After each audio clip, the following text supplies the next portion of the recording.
Sports का session जो है वो कैसे अछूता रह सकता है, और इसीलिए मंच पर आमंत्रित करना चाहूँगी JKCA sports council member Ranjit Kalra ji को, fencing national player Shreya Gupta, captain volleyball under nineteen team India Kartik Sharma. A big round of applause all of them.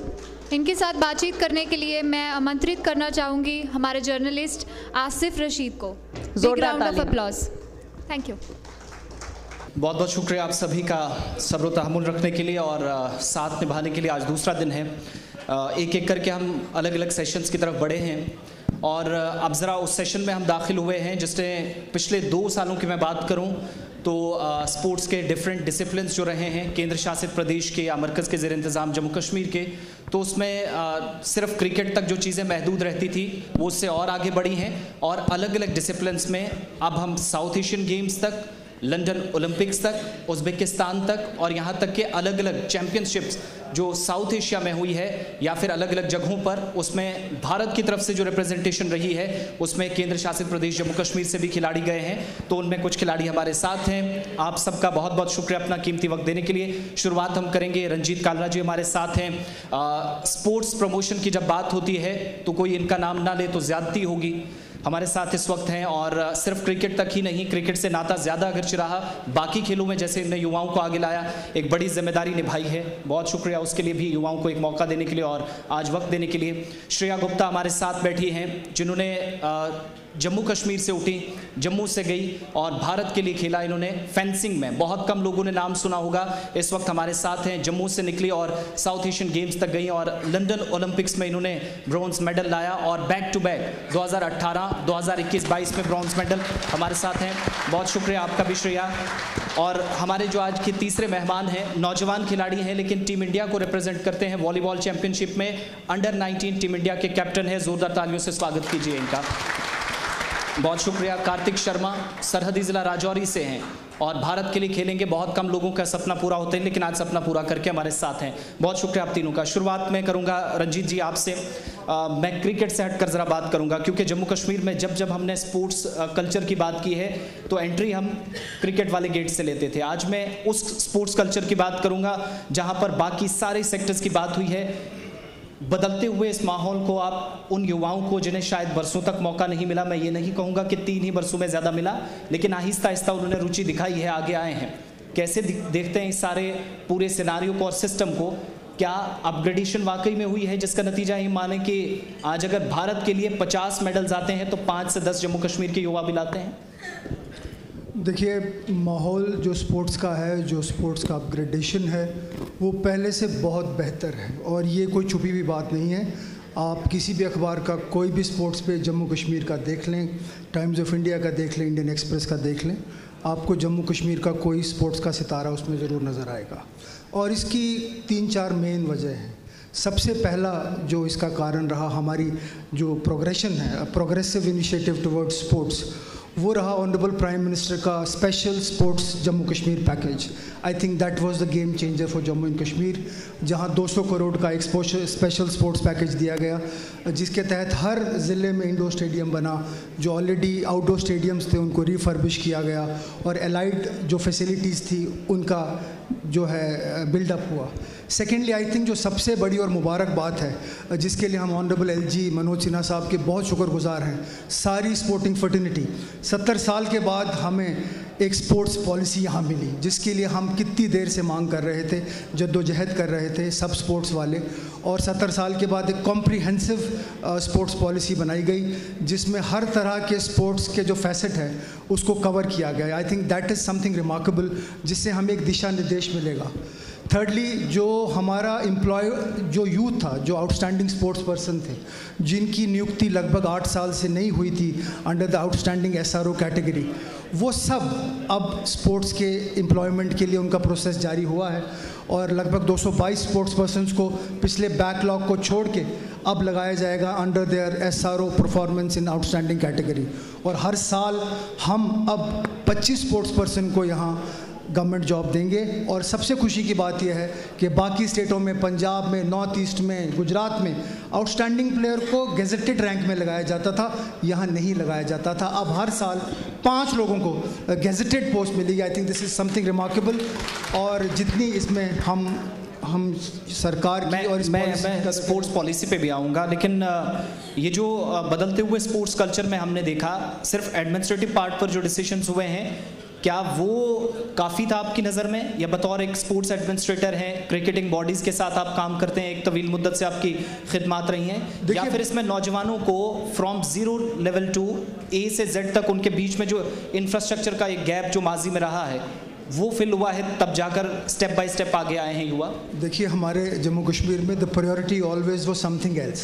It is for the first time that sports is also a priority area for the government. And I think if you look at the Twitter handle of the Honorable LG, almost every week he is at a sports event. He is meeting sports person on a regular basis. जब आपका head of the state sportsman को मिलेगा, sports के function में जाएगा, sports का review करेगा, तो बाकी पूरी एडमिनिस्ट्रेशन पे उसका एक बेहतर असर पड़ेगा. देखिए, परसों की बात है, वो डाउनटाउन में गए और एक हमारी फुटबॉल की लेडी हैं कुत्सिया, उन्होंने उनसे कहा कि मैं एक अकेडमी चलाती हूँ, मुझे स्पोर्ट्स स्टेडियम के लिए कुछ जगह दी जाए under the sports council. Within 24 hours the land was transferred to the sports council for that stadium. इतना अगर प्रोएक्टिव सरकार चलेगी तो स्पोर्ट्स का एक कल्चर जो है वो ज़रूर पनपेगा. और दूसरी बात यह है कि ग्रास रूट पे जाके, पंचायत लेवल पे जाके अब ग्राउंड जो है वो तैयार किए गए हैं. हमारे स्पोर्ट्समैन को पहले अभाव होता था इक्विपमेंट का, ट्रेनिंग का, वो कोई अभाव नहीं है. हमारा जो स्पोर्ट्स कैपेक्स था वो 2 करोड़ था, अब बढ़ के लगभग 98 करोड़ हो गया है. तो all these things are actually building the youth of Jammu and Kashmir. And I think the government of India under the Honorable Prime Minister and the government of Jammu and Kashmir are actually taking sports on priority. इससे हमारा sports का culture बेहतर हुआ है और हमारी जो international level पे पहचान है, श्रेया के जैसे हमारे जो एथलीट्स हैं इनको लेके, वो अब बेहतर होगी. पिछले दिनों खेलो इंडिया यूथ गेम्स में हम 16 नंबर पे आए थे. तो ऐसे ही अगर हम बेहतर करते रहे तो हम बहुत ज़्यादा बेहतर करेंगे. ठीक है, मैं दोबारा आपके पास लास्ट चीज़ मैं बोलूँगा, इसमें हम सबको कलेक्टिव इनिशिएटिव करना पड़ेगा. The government is doing it's best. These are very good times for sports, but the society at large, the schools, the NGOs, individuals, parents, सबको साथ देना पड़ेगा ताकि हम एक हेल्दी माशरा बनाएं और साथ ही साथ हम स्पोर्ट्स को बढ़ावा दें और अपने यूथ को एक हेल्दी हेल्थ की तरफ और स्पोर्ट्स कल्चर की तरफ हम प्रेरित करें. ठीक है, मैं दोबारा आपके पास लौटूंगा. श्रेया, ज़रा अपने सफ़र के बारे में बताइएगा. जम्मू से आप लंदन तक जाएंगे, उज़्बेकिस्तान जाएंगे. 2018 में आपने साउथ एशियन गेम्स से भी शुरुआत जब हुई, back to back 3 bronze medals आए. जब मेडल टैली में हमने देखा तो भारत कहीं अगर टॉप 5 में साउथ एशियन गेम्स में या लंदन ओलंपिक्स में अगर टॉप 20 में था, तो उसमें जम्मू कश्मीर से बच्चों का भी एक रोल था जिनने मेडल्स लिए थे, आपका नाम भी था. कैसे वहाँ तक सफ़र और फिर ये शुरुआत कहाँ से हुई थी जो आज इस मकाम तक पहुंची है? मैंने स्पोर्ट्स का सफ़र टाइक्वांडो से शुरू किया था. तब उसके बाद 4 years after that I went into fencing. मतलब मेरा ब्रदर पहले खेलता था फेंसिंग एंड उसको देख के मेरे को इंटरेस्ट पड़ा. तो उसके बाद आई स्टार्टेड फेंसिंग इन 2013. तो तब से मेरे पेरेंट्स ही लेके गए थे मेरे को एमए स्टेडियम. वहीं से मतलब सफ़र शुरू हुआ. और फिर जो मेरे कोच हैं मतलब छोटूलाल शर्मा जी है, और उन्होंने ये सफ़र तय किया और उनकी अंदर मतलब उनके गाइडेंस के अंदर ही मैं यहाँ तक अभी हूँ. और मतलब मेन जो सपोर्ट रहा है स्पोर्ट्स काउंसिल का, काफ़ी सपोर्ट रहा है मेरे को इस पूरे सफ़र में. अभी आप देखेंगे कि काफ़ी इंफ्रास्ट्रक्चर वगैरह इम्प्रूव हुआ है जब से 370 हटा है, तब से जो सारा इंफ्रास्ट्रक्चर, हमें इक्विपमेंट्स की कोई कमी नहीं है अब, और पूरी ट्रांसपेरेंसी है. जैसे रंजीत कालरा सर भी हैं इधर मतलब स्पोर्ट्स काउंसिल के मेंबर, तो उन्होंने भी देखा काफ़ी ट्रांसपेरेंसी है, चाहे ट्रायल्स हो कोई भी चीज़ हो तो हर में सपोर्ट करते हैं. ठीक है. अच्छा, एक चीज़ है, जब हम थोड़ा सा बैकग्राउंड देखते हैं जिस खेल के साथ आप जुड़ी हैं, फेंसिंग बहुत कम लोग जानते हैं. 1100 BC में सबसे पहले विश्व में खेली गई थी और उसके बाद 18th सेंचुरी में इटालियन स्कूल ऑफ फेंसिंग से इसकी और शुरुआत हुई. प्रमोशन जब हुई तो 1933 में इंडिया में इसको इंट्रोड्यूस करवाया गया. लेकिन चलते चलते आज के समय में, चूँकि शुरुआत आपकी जम्मू से हुई है, इंफ्रास्ट्रक्चर की आप बात कर रहे हैं, इंफ्रास्ट्रक्चर होना काफ़ी नहीं है. हम ये मानते हैं कि इंडिविजुअल कैपेसिटी में आपका जो पर्सनल आपकी जो रुचि है या इंटरेस्ट है वो भी होना चाहिए. As compared to boys, girls आपकी नज़र में कितना आगे हैं और क्या आपके साथ बाकी लड़कियां भी हैं, ख़ास तौर से जब आप वाला स्पोर्ट है उसमें वो जा रही हैं, इंटरेस्टेड है, और अगर जा रही हैं तो उनको रेस्पॉन्स कैसा है गवर्नमेंट की तरफ से स्पेशली? अभी आप देखेंगे कि जितने लड़के हैं उतनी लड़कियां भी है इस स्पोर्ट में, और गवर्नमेंट की तरफ से इवन अब ज़्यादा सपोर्ट मिल रहा है। आप देखेंगे जो हमारे ऑनरेबल पीएम मोदी जी हैं, वो बेटी बचाओ बेटी पढ़ाओ का भी जो उन्होंने आंदोलन किया है अभी शुरू, तो उसमें स्पोर्ट्स के एरिना में भी काफ़ी लड़कियों को सपोर्ट मिल रहा है। और अपने स्पोर्ट फेंसिंग में भी अभी काफ़ी लड़कियाँ आप देखेंगे कि इंटरनेशनल लेवल पे भी परफॉर्म कर रही है, नेशनल लेवल पे भी परफॉर्म कर रही है। तो मैं बोलूँगी अब ऐसा कुछ नहीं है कि जैसे पहले होता था कि लड़के ही स्पोर्ट्स में हैं। अभी पेरेंट्स को भी अवेयरनेस आई है कि आपकी लड़कियाँ भी, बिकॉज अभी जो स्पोर्ट्स पॉलिसी बनी है उससे भी पेरेंट्स आर काफ़ी सेटिस्फाइड कि पहले दे वर लाइक कि स्पोर्ट्स में जाएंगे तो children won't get jobs and everything, तो उनको पढ़ाई में ही ज़्यादा भेजो। पर अभी लड़का हो लड़की हो तो पेरेंट्स को भी काफ़ी सेटिस्फैक्शन है कि बच्चों को भी जॉब मिलेगी, तो वो भी पूरा सपोर्ट कर रहे हैं। ठीक है, मैं कार्तिक की तरफ चलूंगा। टीम इंडिया के वाइस कैप्टन हमारे साथ हैं, वॉलीबॉल के कैप्टन हैं, सॉरी। आप सीमा प्रांत से निकले हैं और वॉलीबॉल चैंपियनशिप में आप टीम इंडिया को रिप्रेजेंट करेंगे। कभी ये सोचा और सोचने के बाद कैसे प्लान एक एक करके आगे बढ़ा? कौन से लोग थे जो इतना आपको सपोर्ट करते रहे? क्योंकि सीमा प्रांत राजौरी के अंदर मैं जो देखता हूँ डेटा ये बताता है कि सबसे ज़्यादा कबड्डी के प्लेयर्स निकले हैं, वो भी जम्मू तक खेलते आए, इससे आगे कोई गया नहीं है। तो ये वॉलीबॉल जाना और फिर इंडिया की कप्तानी मिलना बहुत बड़ी बात है, कैसे ये मुमकिन हुआ? जी सर, ये मेरा बचपन का सपना था कि मैं इंडिया टीम को वहाँ पे रिप्रेजेंट करूँ इतने हाई लेवल पे। तो इसमें सर हमारे पास बेसिक सुविधाएं नहीं होती हैं बॉर्डर में, ये चीज़ आपने सही कही है, लेकिन वहाँ पे बहुत आपको हिडन टैलेंट मिलेगा। जरूरी नहीं कबड्डी में, आपको वॉलीबॉल में, खो खो में, सभी गेम्स में आपको वहाँ पे हिडन टैलेंट्स मिलेगा। आप अदर स्टेट्स के बच्चे देखोगे तो वो उनको मेहनत करनी पड़ेगी स्ट्रेंथ और एंड्योरेंस पे, लेकिन हमारे जो पीर पंजाल के लोग हैं वहाँ पर आपको नेचुरल टैलेंट मिलेगा इन चीज़ों का, इसलिए हम लोग वहाँ पर ईजिली कम्पीट करते हैं। हमें बस यहाँ के टैलेंट, हिडन टैलेंट है उसको फाइंड आउट करना पड़ेगा।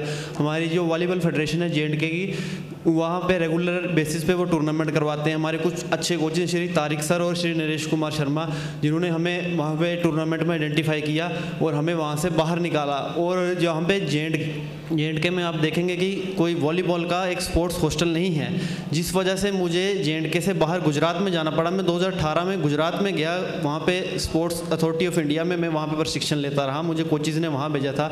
वहाँ में हाई परफॉर्मेंस सेंटर्स मिले, इंटरनेशनल कोचेज़ मिले, उनके अंडर हमने वहाँ ट्रेनिंग की और हमें उस लेवल की ट्रेनिंग की वजह से हम इतने कैपेबल बन सके कि हम इंटरनेशनल कॉम्पिटिशन्स में कम्पीट कर सकें और देश को एक मेडल वहाँ पे दिलवा सकें। कार्तिक, आज एक बड़ा मसला रहता है एक स्पोर्ट्स पर्सन के साथ, वो है फिटनेस का।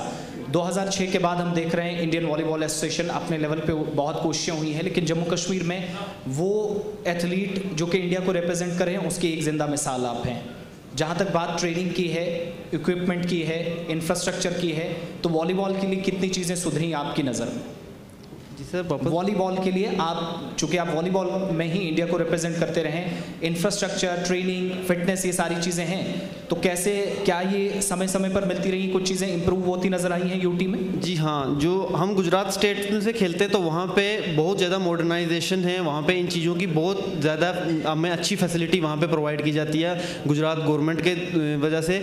वहाँ पे सेंट्रल गवर्नमेंट की भी बहुत फंडिंग है गुजरात गवर्नमेंट को, जिस वजह से हम वहाँ पे हमें इक्विपमेंट्स की कोई कमी नहीं और कोचेज़ की कोई कमी नहीं है। वहाँ पे हमारे पास साइंटिफिक ट्रेनर्स भी हैं, जिस वजह से हम अच्छा परफॉर्म कर पाए। ठीक है रंजीत सर, मैं आपकी तरफ आऊँगा। साल 2022 की शुरुआत हुई, पहला हफ्ता था, पहला साल था, तारीख गालिबन 2 या 3 थी, और चूँकि आपने स्पोर्ट्स पॉलिसी का जिक्र किया तो एडमिनिस्ट्रेटिव काउंसिल की मीटिंग हुई। उसमें सबसे बड़ा फैसला उस हफ्ते का या उस महीने का हम कहें तो वो स्पोर्ट्स के लिए सबसे बड़ा यही था कि पॉलिसी आपने सबके सामने रखी। स्पोर्ट्स पॉलिसी में 2-4 चीज़ें, अगर मैं गलत नहीं हूँ, अगर आप स्कूल लेवल से कंट्री को रिप्रेजेंट करते हैं, नेशनल से इंटरनेशनल लेवल की तरफ जाते हैं, 1 लाख से 1 करोड़ तक का आपको कैश प्राइज, इक्विपमेंट बेहतर, हर पंचायत ब्लॉक लेवल तक आपका इंफ्रास्ट्रक्चर, तो वो सारी चीज़ें आपकी नज़र में इन 5-6 महीनों में उन पर फोकस तो गया है एज पर स्पोर्ट्स पॉलिसी, लेकिन मज़ीद कितना वक्त आपकी नज़र में लग सकता है? क्योंकि रिजल्ट्स ओरिएंटेड स्पोर्ट्स जो हैं वो अभी भी और हमें चाहिए। जब हम यूटी जम्मू कश्मीर की बात करते हैं तो हरियाणा और पंजाब को जब हम देखते हैं मेडल्स पे मेडल्स, मेडल्स पे मेडल, गोल्ड से कम आता नहीं है। तो जम्मू कश्मीर में भी वो एक आदत युवाओं में डाली जाए जो जिम्मेदारी ली गई थी एडमिनिस्ट्रेटिव पार्ट पर, पॉलिसी तो आपने बना दी, जो वर्क फ्रेम आउट करना है वो कैसे हो कि रिजल्ट ओरिएंटेड स्पोर्ट्स हमारे पास पहुंचे?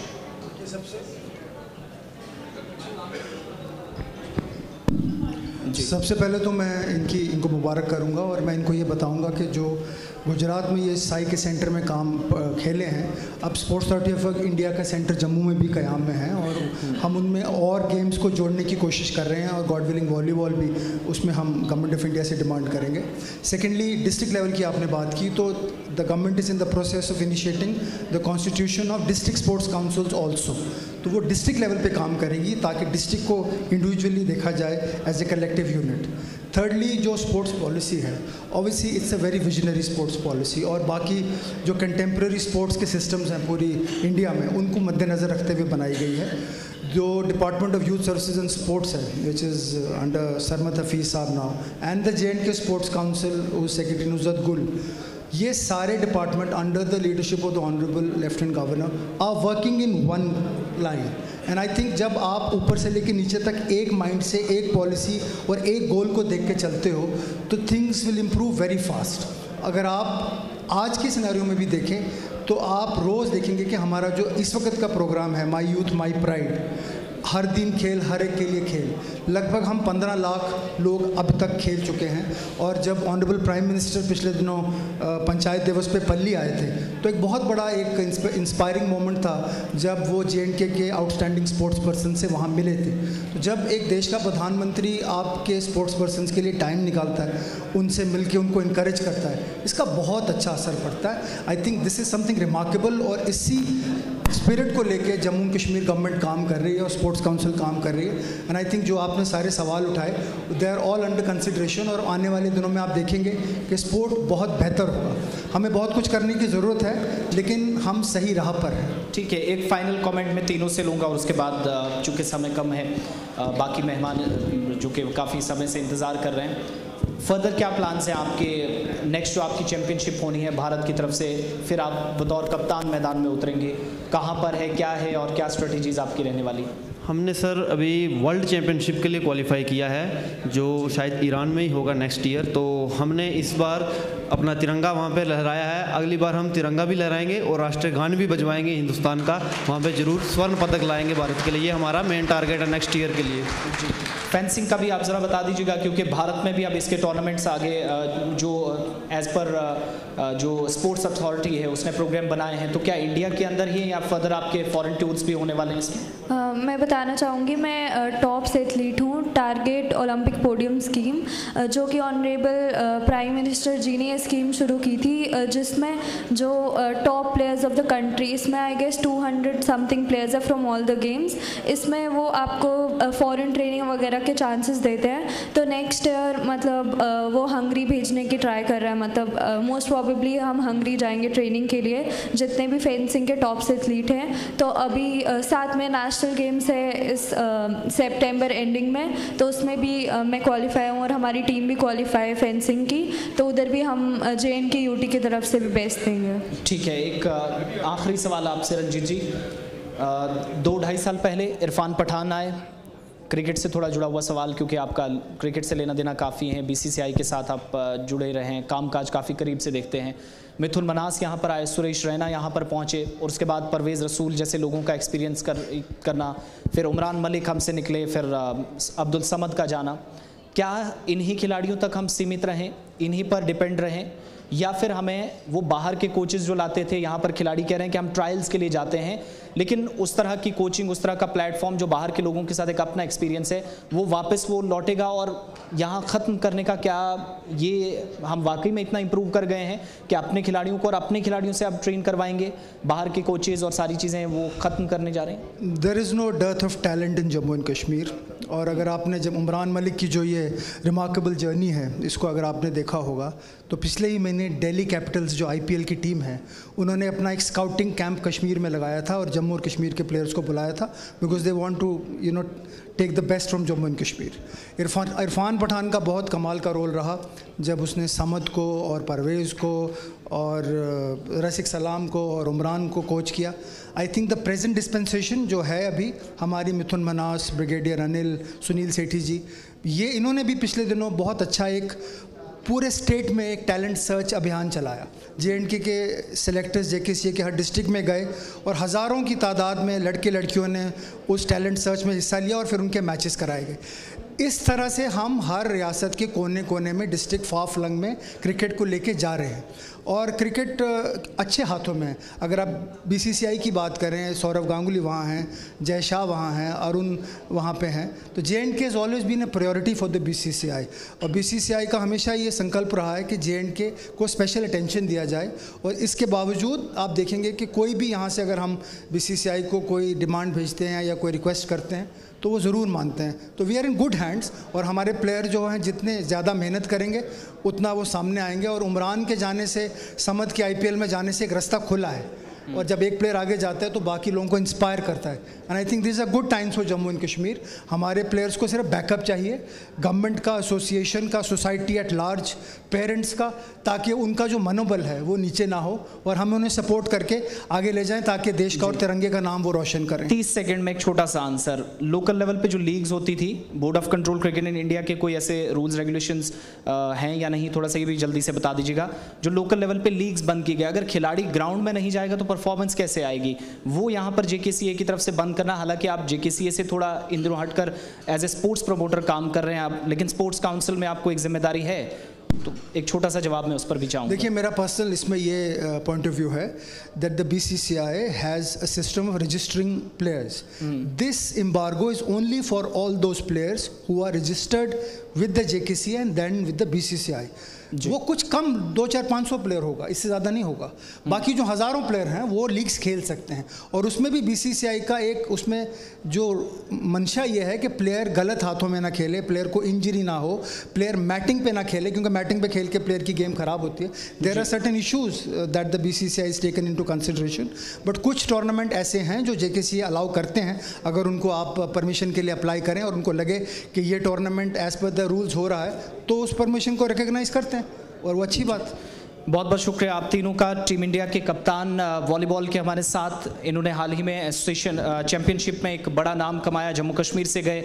हमारे साथ श्रेया गुप्ता, ये कि नेशनल लेवल की फेंसर है और लंदन ओलंपिक्स में गई, और हिस्ट्री का सबसे फास्टेस्ट बॉलर इंडिया को देने वाले, जम्मू कश्मीर में सबसे बड़ा रूल है, अगर कोई बैक एंड पे था, पुश करने वाला था, तो उनमें रंजीत कालरा जी एक बड़ा नाम थे।